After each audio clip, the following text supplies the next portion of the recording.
Psychotherapy. Unlike Freud, Adler, Rogers, and other clinically oriented personality theorists, May did not establish a school of psychotherapy with avid followers and identifiable techniques. Nevertheless, he wrote extensively on the subject, rejecting the idea that psychotherapy should reduce anxiety and ease feelings of guilt.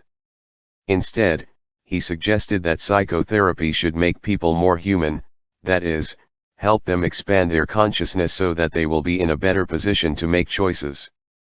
These choices, then, lead to the simultaneous growth of freedom and responsibility. May believed that the purpose of psychotherapy is to set people free. He argued that therapists who concentrate on a patient's symptoms are missing the more important picture. Neurotic symptoms are simply ways of running away from freedom and an indication that patients' inner possibilities are not being used. When patients become more free, more human, their neurotic symptoms usually disappear, their neurotic anxiety gives way to normal anxiety, and their neurotic guilt is replaced by normal guilt. But these gains are secondary and not the central purpose of therapy.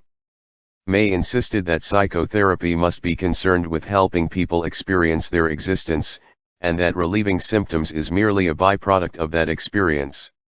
How does a therapist help patients become free, responsible human beings?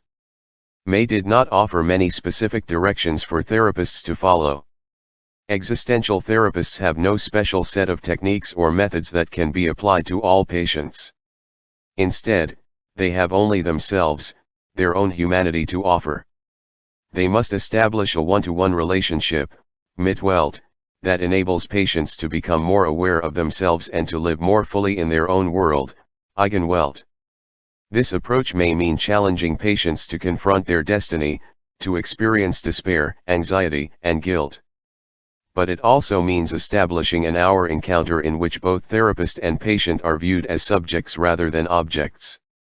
In an I-thou relationship, the therapist has empathy for the patient's experience and is open to the patient's subjective world. May also describe therapy as partly religion, partly science, and partly friendship. The friendship, however, is not an ordinary social relationship, rather, it calls for the therapist to be confronting and to challenge the patient. May believed that the relationship itself is therapeutic, and its transforming effects are independent of anything therapists might say or any theoretical orientation they might have. Our task is to be guide, friend, and interpret to persons on their journeys through their private hells and purgatories. Specifically, our task is to help patients get to the point where they can decide whether they wish to remain victims, or whether they choose to leave this victim state and venture through purgatory with the hope of achieving some sense of paradise. Our patients often, toward the end, are understandably frightened by the possibility of freely deciding for themselves whether to take their chances by completing the quest they have bravely begun. Philosophically, May held many of the same beliefs as Carl Rogers. Basic to both approaches is the notion of therapy as a human encounter, that is, an I-thou relationship with the potential to facilitate growth within both the therapist and the patient. In practice, however, May was much more likely to ask questions, to delve into a patient's early childhood, and to suggest possible meanings of current behavior. For example, he explained to Philip that his relationship with Nicole was an attempt to hold on to his mother. Rogers would have rejected such a technique because it emanated from an external, i.e., the therapist's, frame of reference.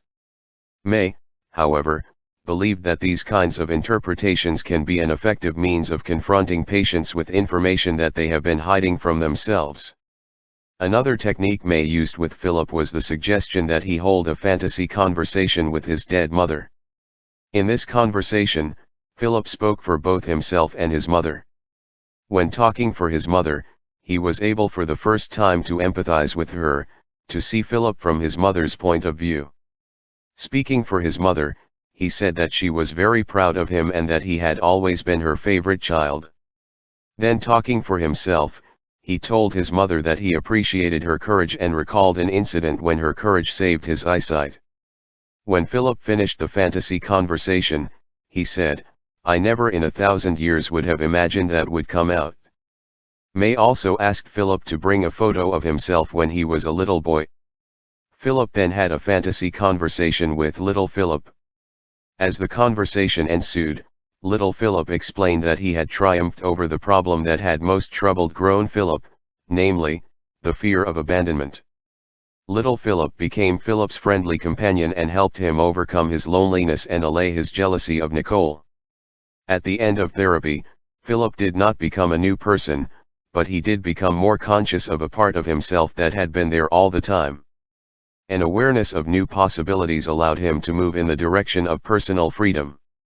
For Philip, the end of therapy was the beginning of the uniting of himself with that early self that he had had to lock up in a dungeon in order to survive when life was not happy but threatening.